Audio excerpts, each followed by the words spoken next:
ওসমান গনি বলে, আব্দুল্লাহ, আজকে জুমার দিনে নতুন কাপড় না পরে তুমি পুরাতন কাপড় কেন পরেছো বাবা?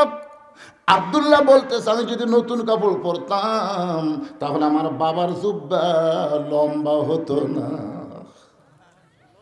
তোমরা সবাই যখন ঘুমাইছিলে, আমার বাবা চুপি চুপি আমার দরজায় গিয়ে বলে, আব্দুল্লাহ রে।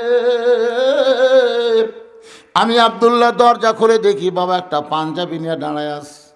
আমি বললাম, বাবা বাইতুল মাল থেকে একটা পাঞ্জাবি দিছে গো বাবা, আর একটা পাঞ্জাবি গভীর রাত্রে দিয়ে বেড়াইছেন। ওমর বলে, বেটা রে, এই পাঞ্জাবি আমার ভাগে পড়েছে বাবা, এই খাটো পাঞ্জাবি গায়ে কেমনে খুতবা দিব? তোর পাঞ্জাবিটা আমাকে একটু আল্লাহর হস্তে দান করে দে।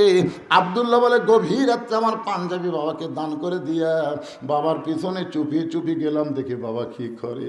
তার পাঞ্জাবি আমার পাঞ্জাবি একত্র করে বাবা একটা লম্বা জুব্বা বানাইছে। আমার বাবা সেই জুব্বা পরে খুতবা দেয়। এখন বলো তোমরা, খুতবা শুনবে কি শুনবে না?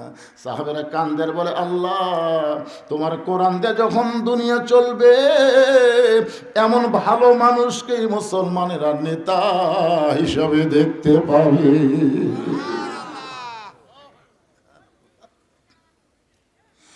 মেয়েটা বলতেছে, আমিরুল মুমিনিন, আপনার কি কোনো সামসা নাই, কোনো র্যাব নাই, কোনো পুলিশ নাই?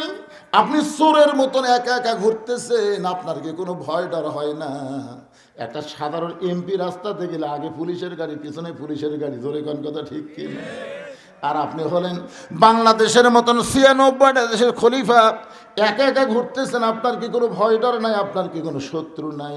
সঙ্গে সঙ্গে হয় তোমার আল্লাহর কোরআন থেকে তেলাওয়াত করলেন, ইন্নামাল মুমিনুনা আল্লাযীনা ইযা যুকিরাল্লাহু ওয়াজিলাত কুলুবুহুম ওয়া ইযা তুলিয়াত আলাইহিম আয়াতুহু জাদাতুহুম ঈমানা ওয়া আলা রাব্বিহিম ইয়াতাওয়াক্কালুন।